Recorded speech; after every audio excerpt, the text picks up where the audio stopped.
கல்யாணம் பண்ணியாச்சுங்க. ஃபர்ஸ்ட் நைட்டும் வந்துருச்சு. ஒன்றும் முடியல, முடிஞ்சு போச்சுங்க. அவ்வளோதான். சரி, கல்யாணம் பண்ணி ஃபர்ஸ்ட் நைட்ல யார் யாரு மனைவியை திருப்திப்படுத்துறாங்களோ அவங்க மனைவியானவள் பொட்டி பாம்பா சுத்தி வருவாங்க. இது மறுக்க முடியாத ஒரு உண்மை. பயம், நம்பிக்கை இல்ல, நடுக்கம், கல்யாணம் பண்ணி என்ன பண்ண போறோம் அப்படின்னு ஒரு விரக்தி, இது மாதிரிலாம் இருக்குங்களா? பயப்படவே பயப்படாதீங்க. உங்களை மாதிரியான ஆளுகளுக்கு உங்களுக்காகவே தான் சித்தர்கள் சொன்ன ஒரு அருமையான மருந்தை இந்த காணொலியில பார்க்க போறோம்.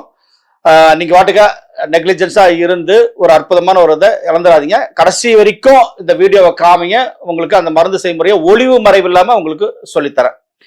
மிஸ்டர் லேடிஸ் சேனல் நேயர்களுக்கு வணக்கம். நான் உங்கள் அன்பு சகோதரன் Karthikeyan, Lakshmi health care centre இருந்து பேசுறேன். இப்ப பாருங்க, மாறி வர்ற கலாச்சாரம், உணவு முறை மற்றும் பரபரப்பு, இதனாலதான் ஏகப்பட்ட நோய்கள் வருது. அதுல ஒண்ணு முக்கியமா இருக்கக்கூடியது இளைஞர்களை தாக்கக்கூடியது. இளைஞர்கள்னு சொல்ல முடியாது, சின்ன வயசுல இருந்து வயசாக வரைக்கும் ஒரு ஆண்மகனுக்கு தேவைப்படக்கூடிய அத்தியாவசியமான, வெளியே சொல்ல முடியாத ஒரு பிரச்சனை தான் ஆண்மை குறைவு. இதனால ஏகப்பட்ட பிரச்சனைகள் தினம் தினம் ஏற்பட்டுக்கிட்டே இருக்குங்க. பெரும்பாலும் என்ன பண்றாங்க அப்படின்னா, சின்ன வயசுலயே பிஞ்சிலேயே பழுத்து போச்சுன்னு சொல்லுவாங்க இல்லையா? அது மாதிரி இந்த மொபைல் போன் ஒண்ணு வந்துச்சுங்க. அதை பார்த்து தேவையில்லாத விஷயங்களையும் செஞ்சு சக்தி குறைஞ்சிடுது. அடுத்து என்ன பண்றாங்கன்னா, கல்யாணம் பண்றாங்க, பண்ணி மனைவிய திருப்திப்படுத்துறாங்க. திருப்திப்படுத்தி ஒரு 15 நாள், ஒரு மாசம் இருக்காங்க, வெளிநாடு போயிடுறாங்க. ஒரு வருஷம் கழிச்சு, 2 வருஷம் கழிச்சு தான் வருவாரு. ஒரு வாரம் 10 நாள் தான் இருப்பாரு. அந்த 10 நாள்ல மேக்சிமம் அந்த அளவுக்கு சந்தோஷமா வச்சுக்கணுமோ அந்த அளவுக்கு சந்தோஷமா வச்சுக்கணும். ஆனா முடியல. அவருக்கு தெரியும் என்ன பண்றதுன்னு புரியல, பயம். சரிங்க, அடுத்து கல்யாணமும் பண்ணி பிள்ளையும் பெற்று, பிள்ளைகளும் பெருசாயிட்டாங்க, வயசாயிடுச்சு. ஆனா ஆசை மட்டும் போகல. அது இயற்கை தான். சரிங்களா? கல்யாணம் பண்ணியாச்சு, மனைவியும் திருப்தி ஆயிட்டாங்க, குழந்தைங்களும் பிறந்துருச்சு, வயசும் ஆயிடுச்சு. ஆனா ஆசை மட்டும் போகல. அது இயற்கை தானங்க, அது ஒன்றும் தவறு கிடையாது. பட்டு உடம்பு முடியல, என்ன பண்றது? அது என்ன நினைப்பா, அவங்களுடைய விதியை நினைச்சு நொந்து போயிடுவாங்க. இது இப்படிப்பட்டவங்களும் பயப்பட வேண்டிய அவசியம் இல்லை.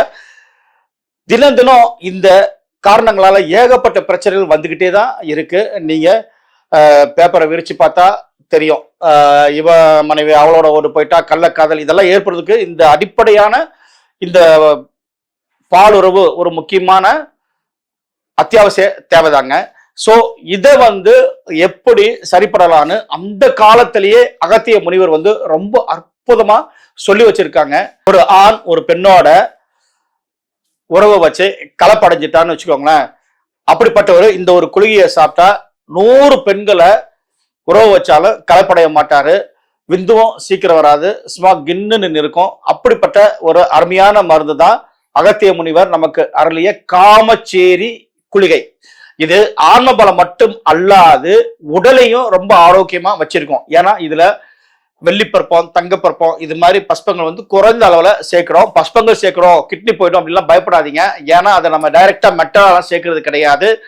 பஸ்பம் சொல்லக்கூடிய சாம்பலா மாற்றி தண்ணியில போட்டா அது கரைஞ்சிரும். தண்ணியில போட்டா கரையக்கூடிய எந்த ஒரு பொருளுமே கிட்னிக்கோ உடலுக்கோ எந்த வேதையும் ஏற்படுத்தாது. அப்படி சாம்பல் ஆக்கி தான் நாம கலக்க போறோம். அப்படிப்பட்ட ஒரு பெரிய மருந்தை தான் பார்க்க போறோம். வாங்க மருந்து செய்ய போகலாம். தேவையான பொருள்: சுத்தி செய்த அரச விதைப்பொடி ஒரு 15 கிராம். அதே மாதிரி எல்லாமே சுத்தி செஞ்சிருக்கணும். அத்தி விதைப்பொடி 15 கிராம், முருங்கை விதைப்பொடி 15 கிராம், மொட்டு நீக்கிய கிராம்பு பொடி ஒரு 15 கிராம், மராட்டி மொக்கு பொடி ஒரு 15 கிராம், மதனக்காம பூ அப்படின்னு சொல்லுவாங்க, காடுகள்ல கிடைக்கும், அதனுடைய தூள் ஒரு 15 கிராம், ஆழ விதை பொடி ஒரு 15 கிராம், சாம்பிராணி பதங்கம் அப்படின்னு நாட்டு மருந்து கடையில கேட்டா கொடுப்பாங்க, அது ஒரு 15 கிராம், உலர்ந்த கசகசா பால் ஒரு 15 கிராம். இதெல்லாம் தனியா எடுத்து வச்சுக்கிறீங்க. அடுத்து முருங்கைப்பூ சாறு ஒரு 100 ml வரைக்கும் எடுத்து வச்சுக்கோங்க. அதை தனியா 100 ml 200 ml தேவையான அளவு எடுத்து வச்சுக்கோங்க. பிறகு தங்க பஸ்பம் இல்லைன்னா வெள்ளி பஸ்பம், எது ரெண்டுல உங்களுக்கு எது உங்க பட்ஜெட்டுக்கு வருதோ அதை வாங்கிக்கலாம். ஒரு அரை கிராம் 2 கிராம் வரைக்கும் சேர்க்கலாம். ஆனா 1 கிராமுக்கு மேல சேர்க்கிறதா இருந்தா தகுந்த மருத்துவரை ஆலோசனை பண்ணாம நீங்க சேர்த்து செஞ்சு சாப்பிட்றாதீங்க. அது உங்களுக்கு ரொம்ப அதிக பவரை கொடுத்துரும். சரி, இப்ப என்ன பண்ணுறோம் அப்படின்னா, எடுத்து வச்ச தூளெல்லாம் கல்வத்துல முருங்கைச்சாறு கொஞ்சம் கொஞ்சமா விட்டு அரைக்கணுங்க. நல்லா அரைச்சிக்கிட்டே இருக்கணும். ஒவ்வொரையும் 3 மணி நேரம் 3 மணி நேரம் அரைக்கணும். கசகசா பால் இருக்கு இல்லைங்களா, அதையும் சேர்த்து தான் அரைக்கிறோம். நல்லா அரைப்பட்டதுமே என்ன பார்த்தீங்கன்னா, உங்களுக்கு இந்த ஏற்கனவே சொன்ன மாதிரி சப்பாத்தி மாவு மாதிரி ஒரு உருண்டு திரண்டு ஒரு உருண்டையா வரும். அதுல தங்க பஸ்பம் இல்லைன்னா வெள்ளிப்பருப்பத்தை சேர்த்து நல்லா திருப்பி 3 மணி நேரம் ஆட்டுறீங்க. இந்த பஸ்பங்கள் சேர்க்கும் போது ஃபேனு கீழேயோ இல்லை காத்தடிக்கிற இடத்துலயோ செய்யாதீங்க. ஏன்னா ஒரே காத்துல சல்லுன்னு எல்லாம் போயிடும், பிறகு உங்க காசு போயிடும், காஸ்ட்லியானது இல்லையா. அதனால கவனமா அரைச்சி நல்லா அரைச்சி சின்ன சின்ன கோலி குண்டு அளவு உருட்டி வச்சுக்கோங்க. இந்த உருட்டின கோலி குண்டை வந்து தாளக பருப்புன்னு சொல்லுவாங்க. அதுல கொஞ்சம் ஒரு பிளேட்ல தாளக பருப்பத்தை பரப்பி விட்டு அது மேல இந்த கோலி குண்டுகளை வச்சு இப்படி உருட்டினீங்கன்னா எல்லாம் மேல ஒரு கோட்டிங் ஆயிரும். இதுதான் தாது ஊறும் காமச்சேரி குளிகை. மிக அற்புதமான மருந்து. இந்த குளிகையில காலை உணவுக்கு 1 மணி நேரம் முன்னாடி, இரவு உணவுக்கு முன்னாடி 1 மணி நேரம் முன்னாடி சாப்பிட்டு பால் குடிச்சு வரலாம். ரொம்ப அதீத ஆண்மை வந்து உங்களுக்கு டெவலப் ஆயிடும். பவர் சப்போஸ் ரொம்ப அதிகமா இருக்கு அப்படின்னு ஃபீல் பண்ணீங்கன்னா நீங்க என்ன பண்ணீங்கன்னா, ஒரு உருண்டையை 2ஆ கட் பண்ணி உணவுக்கு நடுவில் காலை இரவு சாப்பிடுங்க. அப்படியும் பவர் அதிகமா இருக்குன்னா இரவு மட்டும் அரை உருண்டையோ ஒரு உருண்டையோ சாப்பிடுங்க. இந்த மருந்து நீங்க சாப்பிடும் போது எலுமிச்சை எடுத்துக்கூடாது. எலுமிச்சை வந்து முறிவு. ஏன்னா எப்பயுமே வந்து சித்த மருத்துவத்துல சித்தர்கள் என்ன சொல்லியிருக்காங்கன்னா, ஒரு பவரான மருந்துக்கு வந்து முறிவும் சொல்லி வச்சிருப்பாங்க. அந்த பவரை வந்து அவங்களால தாங்க முடியலன்னு வச்சுக்கோங்களேன். இந்த மருந்துடைய பவரை அவங்களுக்கு ஜீரண கெப்பாசிட்டி கம்மியா இருந்ததுன்னா லைட்டா அவங்களுக்கு ஏதாவது சைடு எஃபெக்ட் காமி. சைடு எஃபெக்ட் சொல்ல முடியாது. இப்ப 5 கிலோ தூக்குறவன திடீர்னு ஒரு 50 கிலோ கொடுத்து தூக்க சொன்னா முடியுமா? முடியாது இல்லையா. அதுக்கு பேரு சைடு எஃபெக்ட்னு சொல்ல முடியாது. அவங்களுக்கு கெப்பாசிட்டி இல்லை. அது மாதிரி ஒரு பவரான மருந்தை ஜீரணிக்கக்கூடிய அளவுக்கு கெப்பாசிட்டி கம்மியா இருந்தது. ஒரு பவரான மருந்தை ஜீரணிக்கக்கூடிய அளவுக்கு கெப்பாசிட்டி இல்லை அப்படின்னா லைட்டா தலைவலி வரலாம்.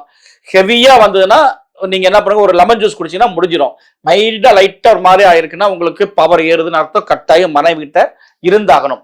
இன்னொரு முக்கியமான விஷயம், மனைவி இல்லாதவங்க தயவு செஞ்சு இந்த மருந்து பக்கம் தலை வச்சு படுக்க வேண்டாம். ஏன்னா எடுத்த 2 மணி நேரத்திலேயே பவர் ரொம்ப அதிகமாயிரும். பிறகு நீங்க முழிக்க கஷ்டப்படாதீங்க. மனைவி இருக்கிறவங்க தாராளமா பயன்படுத்தலாம் நண்பர்களே. இந்த மருந்து வந்து உங்களுக்கு ரொம்ப பயனுள்ளதா இருக்குன்னு நினைக்கிறேன். இதை நீங்க தாராளமா ஒரு அனுபவம் வாய்ந்த மருத்துவர்களுடைய ஆலோசனையோட செஞ்சு சாப்பிட்டு வாழ்க்கையை சந்தோஷமா இருங்க. எத்தனையோ பிரிஞ்சு போன குடும்பங்கள்லாம், டைவர்ஸ் வரைக்கும் போன குடும்பங்கள்லாம் இந்த மருந்து வந்து எடுத்து சாப்பிட்டு இன்னைக்கு சந்தோஷமா பிள்ளை குட்டிகளோட இருக்காங்க. மீண்டும் ஒரு நல்ல காணொலியை சந்திக்கிறேன். நன்றி, வணக்கம்.